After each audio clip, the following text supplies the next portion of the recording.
नमस्कार शिक्षक मित्रांनो, आज आपण पाहणार आहोत इयत्ता 5वी आपण कसे घडलो भाग 2 यावरती परिसर अभ्यासमधील महत्त्वाचे 40 ते 50 प्रश्न जे की तुम्हाला TET एक्झाममध्ये कामं येऊ शकतात किंवा अदर एक्झामला पण महत्त्वाचे आहेत मित्रांनो.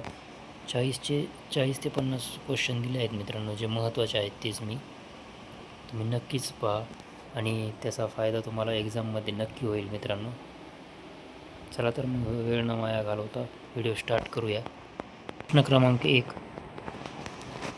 भूतकाळात घडून गेलेल्या घटना समजून घेण्याच्या शास्त्राला इतिहास म्हणतात. सोपे प्रश्न आहेत मित्रांनो सुरुवातीला, पण नंतर खूप हार्ड प्रश्न आहेत. त्याच्यामुळे तुम्हाला असं वाटू नये की सोपे प्रश्न घेत आहे का मी. सोपे नाही आहे, तर सिक्वेन्सली जे चॅप्टर आहेत इयत्ता 5वीला आपण कसे घडलो या भाग 2 मधले, त्या सिक्वेन्सली चॅप्टरनुसार मी प्रश्न जे महत्त्वाचे वाटत आहेत ते प्रश्न घेत आहे. प्रश्न क्रमांक 2 पहा. इतिहास केवळ डॅशच्या आधारे लिहिला जात नाही. प्रश्न सोपे वाटत आहेत, पण कधीकधी चुकतात. सोपे वाटणारेच प्रश्न कल्पनेच्या आधारे लिहिला जात नाही. किल्ले, लेणी, स्तंभ, वाडे ही कोणती साधने आहेत? ही भौतिक साधने आहेत मित्रांनो. प्रश्न क्रमांक 4 पहा. पुरा म्हणजे डॅश जुने. हा प्रश्न येऊन गेलेला आहे मित्रांनो याच्या आधीच्या एक्झाममध्ये, त्यामुळं लक्षात असू द्या.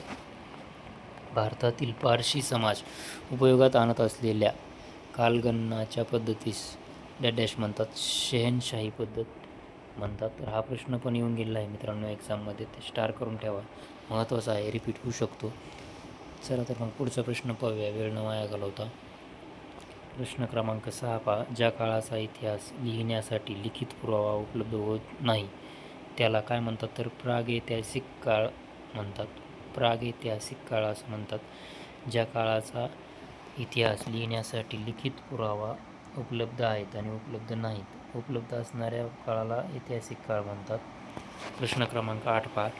कर्ब 14 या पद्धतीचा शोध कुणी लावला? विलार्ड लिव्ही यांनी ह्या कर्ब 14चा शोध लावला.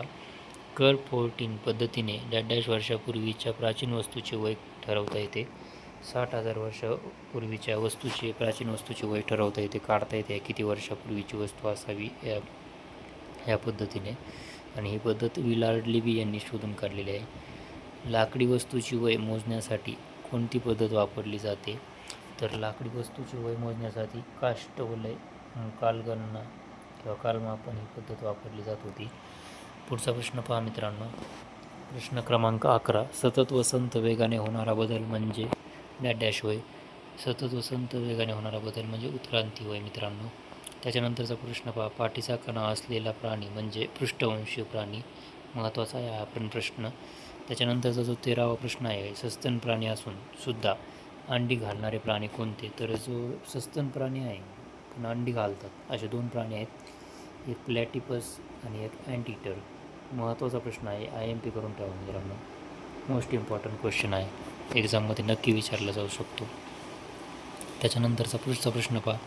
उत्क्रांतीची संकल्पना पहिल्यांदा डॅश या शास्त्रज्ञाने मांडली. तर उत्क्रांतीची संकल्पना कोणी मांडली? तर हा प्रश्न महत्त्वाचा आहे सर्व एक्झामच्या दृष्टीने. चार्ल्स डार्विन यांनी उत्क्रांतीचा सिद्धांत मांडलेला आहे आणि संकल्पना पण त्यांनीच मांडली पहिली. पृष्ठवंशीय प्राण्यातील सर्वाधिक उत्क्रांत टप्पा म्हणजे कोणता? सस्तन प्राणी हे पृष्ठवंशातील सर्वात उत्क्रांत टप्पा आहे. त्याच्या पुढचा प्रश्न पहा मित्रांनो. प्रश्न क्रमांक 16. द डिसेंट ऑफ मॅन हा ग्रंथ कोणी लिहिला? द डिसेंट ऑफ मॅन हा ग्रंथ, याच्यावर पण एक्झाममध्ये क्वेश्चन येऊ शकतो मित्रांनो. हा ग्रंथ लिहिलेला आहे चार्ल्स डार्विन यांनी 1871 पुढचा प्रश्न पहा 17वा. वेळ न वाया घालवता फास्ट घेऊ राहिलो तर आपण प्रश्न, वेळ कमी आहे. मानवाच्या अस्तित्वाचा पुरावा सर्वप्रथम आफ्रिका खंडातील डॅश देशामध्ये सापडला. तर मानवाच्या अस्तित्वाचा पुरावा सर्वप्रथम कुठं सापडला? टांझानिया आणि केनिया या देशामध्ये आफ्रिका खंडातील सापडला. याच्यावर पण प्रश्न येऊ शकतो, स्टार करून ठेवा मित्रांनो, महत्त्वाचा आहे. हाताचा कुशलतेने वापर करणारा मानव होमो हॅबिलिस. होमो हॅबिलिस म्हणजे हाताचा कुशलतेने वापर करणारा मानव. प्रश्न क्रमांक 19. लॅटिन भाषेत डॅश या शब्दाचा अर्थ मानव होता. तर लॅटिन भाषेमध्ये होमो म्हणजे मानव. हा पण प्रश्न महत्त्वाचा आहे. महत्त्वाचा प्रश्न पुढील आहे मित्रांनो. बुद्धिमान मानव आणि शक्तिमान मानव काही काळ डॅश इथे एकत्र राहिले होते, असा प्रश्न येऊ शकतो मित्रांनो. आणि एक चान्सेस आहेत 2026च्या TET एक्झाममध्ये येण्याचे याचे. तो युरोप या खंडामध्ये एकत्र राहिला होता. कोणता मानव? बुद्धिमान मानव आणि शक्तिमान मानव. जर व्हिडिओ आवडत असेल आणि प्रश्न तुम्हाला वाटत असतील की एक्झामच्या दृष्टीने खूप महत्त्वाचे आहेत, तर व्हिडिओला लाईक करायला विसरू नका मित्रांनो. नक्कीच लाईक करा आणि शेअर पण करा सर्व शिक्षकांपर्यंत, जेणेकरून त्यांचा वेळ वाचेल. पुस्तकं वाचायची गरज नाही पडणार त्यांना. हे 40-50 प्रश्न पाहूनच त्यांचं ते पूर्ण पुस्तकाचं रिव्हिजन होऊन जाईल 10 ते 15 मिनटामध्ये. चला तर मग पुढचा प्रश्न पाहूया. पुढचा प्रश्न पहा मित्रांनो, 21वा प्रश्न. युरोपमध्ये बुद्धिमान मानवाला डॅडॅश या नावाने ओळखले जात होते. ह्याच्यावर पण प्रश्न येऊन गेलेला आहे मित्रांनो. क्रोमॅनॉन या नावाने युरोप खंडामध्ये बुद्धिमान मानवाला ओळखले जात होते. हातकुराडीचा सर्वप्रथम वापर कोणत्या काळातील मानवाने केला? ताठ करण्याचा मानवाने होमो इरेक्टस यांनी हातकुराडीचा वापर केला. मॅमोथ हा पूर्वज होता.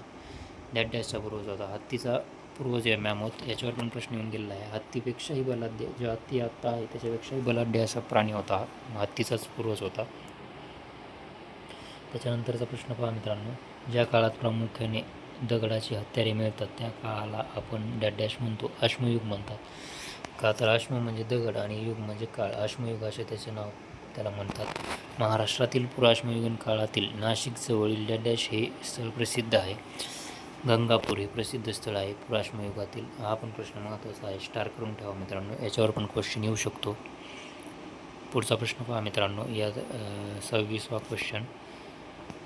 खालीलपैकी मध्याश्मयुगातील स्थळांची चुकीची जोडी ओळखा. याच्यामध्ये मित्रांनो तुम्हाला सांगता येईल का कोणती चुकीची जोडी आहे? तर ही 3 नंबरची चुकीची जोडी आहे, बाकीच्या 3 बरोबर आहेत. त्याच्या पुढचा प्रश्न पहा मित्रांनो. 27वा. मध्याश्मयुगीन काळात डॅडॅश मानवाच्या समूहाने जगभर वस्ती केली होती. तर बुद्धिमान मानव हा जगभर पूर्ण ठिकाणी त्यांनी वस्ती केली होती, म्हणजे राहत असत. मध्याश्मयुगात माणसाने सर्वप्रथम डॅडॅश प्राणी माणसाळा होता. तर कुत्रा हा सर्वप्रथम माणसाळलेला प्राणी आहे मध्याश्मयुगातील. पुढचा प्रश्न पहा मित्रांनो. प्रश्न क्रमांक 29. शेतीचे सुमारे 11,000 वर्षापूर्वीचे पुरावे प्रथम इस्रायल आणि डॅडॅश येथे मिळाले आहेत. हा पण प्रश्न महत्त्वाचा आहे. इस्रायल आणि इराक या देशामध्ये पूर्वी 11,000 वर्षापूर्वीचे शेतीचे पुरावे मिळालेले आहेत मित्रांनो. प्रश्न नक्कीच पाठ करून ठेवा, महत्त्वाचे प्रश्न आहेत. नवाश्मयुगाच्या सुरुवातीला डॅडॅश घरे बांधली जात असती. कुडाची घरं बांधली जात असायची मित्रांनो नवाश्मयुगाच्या सुरुवातीला. चाकाचा शोध कोणत्या काळात लागला? हा पण येऊ शकतो प्रश्न मित्रांनो. वाटतो तेवढा सोप आपण कधी कधी चुकून जातो. ताम्रयुगामध्ये चाकाचा शोध लागला. पुराणवस्तूच्या संग्रहाचे वर्गीकरण करण्यासाठी डॅडॅश नावाच्या अभ्यासकाने त्रियोग पद्धती अंमलात आणली होती. त्रियोग पद्धती कुणी आणली होती? ते ख्रिश्चन थॉम्सन यांनी ही त्रियोग पद्धती अंमलात आणली होती पुरावस्तूंच्या संग्रहाचे वर्गीकरण करण्यासाठी. अशा प्रकारे मी तुम्हाला जे महत्त्वाचे प्रश्न आहेत ते सांगत आहे. त्याच्यामुळे व्हिडिओला लाईक करा मित्रांनो, जेणेकरून मलाही प्रोत्साहन भेटेल की नेक्स्ट व्हिडिओ टाकण्यासाठी. प्रश्न पुढचा पहा मित्रांनो. 33वा. इजिप्तच्या राजांना डॅडॅश असे म्हणत. हा पण प्रश्न रिपीट झालेला आहे मित्रांनो, एकदा आलेला आहे एक्झामला, तरी पण असू द्या, माहीत असला पाहिजे. फॅरो म्हणत. सारंगी, बालाक ही एक प्रकारची प्राचीन डॅडॅश आहेत. ही तंतुवाद्य आहेत प्राचीन, याच्यावर पण रिपीट होऊ शकतो प्रश्न, त्यामुळे लक्षात राहू द्या. प्राचीन इजिप्तमध्ये डॅडॅश हा बुद्धिबळाशी साम्य असलेला खेळ होता. प्राचीन इजिप्तमध्ये बुद्धिबळाशी साम्य असलेला खेळ होता सेनात नावाचा, जे बुद्धिबळासारख्या सोंगट्या होत्या, परत चौकडा होती त्याची. पुढचा प्रश्न पहा. प्राचीन मेसोपोटेमिया म्हणजे डॅडॅश आणि डॅडॅश नद्या, 2 नद्या दरम्यानचा प्रदेश. टायग्रीस आणि युफ्रेटिस या 2 नद्यांच्या मधील प्राचीन प्रदेश होता मेसोपोटेमिया. मेसोपोटेमियामध्ये उरुक, निपूर यासारखी प्राचीन नगरे होती. हा पण प्रश्न महत्त्वाचा आहे मित्रांनो, येऊ शकतो एक्झाममध्ये. उरुक आणि निपूर ही शहरे कोणत्या प्राचीन शहराशी रिलेटेड आहेत? मेसोपोटेमिया या शहराशी रिलेटेड आहेत मित्रांनो. अशा प्रकारे मी तुम्हाला महत्त्वाचे प्रश्न देत आहे मित्रांनो, शिक्षक मित्रांनो, त्याच्यामुळे व्हिडिओला लाईक करा. चला तर पुढचे महत्त्वाचे प्रश्न पाहूया, वेळ न वाया घालवता. पुढचा प्रश्न पहा. रोझेटा स्टोन या नावाने ओळखले जाणारे शिलालेखाचा शोध डॅडॅश या वर्षी लागला. 1799मध्ये लागला. रोझेटा स्टोन नावाचा जो शिलालेख आहे त्याचा. तांबे आणि कथील यांच्या मिश्र धातूला डॅडॅश असे म्हणतात, कासे म्हणतात. तांबे आणि कथील यांच्या मिश्र धातूला काय म्हणतात? कासे म्हणतात. आणि नवाश्मयुगीन संस्कृती डॅडॅश जीवनावर आधारलेली आहे. कृषीप्रधान नवाश्मयुगीन संस्कृती आधारलेली आहे. अशा प्रकारे मित्रांनो मी तुम्हाला इयत्ता 5वी आपण कसे घडलो भाग 2 वरचे महत्त्वाचे 40 प्रश्न दिलेले आहेत.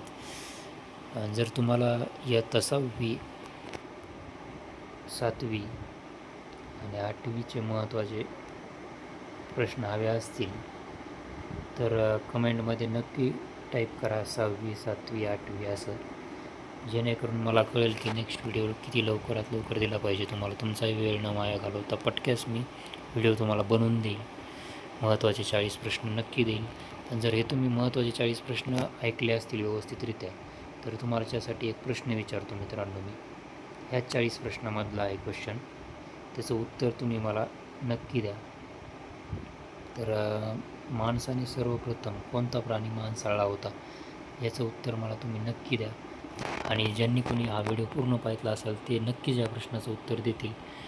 चला तर मग नेक्स्ट व्हिडिओमध्ये नक्की भेटू मित्रांनो. लवकरच तुमच्यासाठी मी 6वी 7वी 8वीचे परिसर अभ्यास, इतिहास, भूगोल, नागरिकशास्त्र विषयाचे महत्त्वाचे प्रश्नावरती व्हिडिओ बनवून देतो तुमच्यासाठी. चला तर मग धन्यवाद मित्रांनो.